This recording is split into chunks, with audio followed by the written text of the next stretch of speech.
Hey world, thanks for coming by again.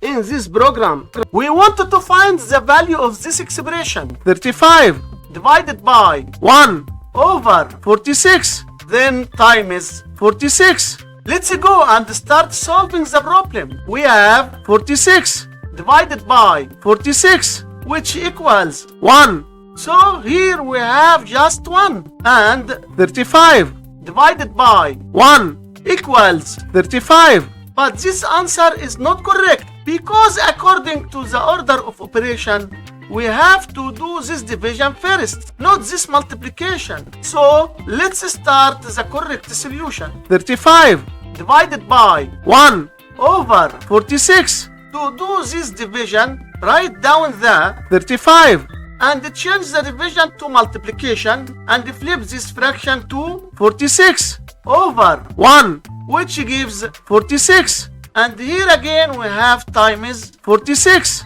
35 times 46 gives us 1610. So 1610 times 46, which equals 74,060. And so our final answer to this problem is just 74,060. Don't forget to like, comment, and subscribe before you leave.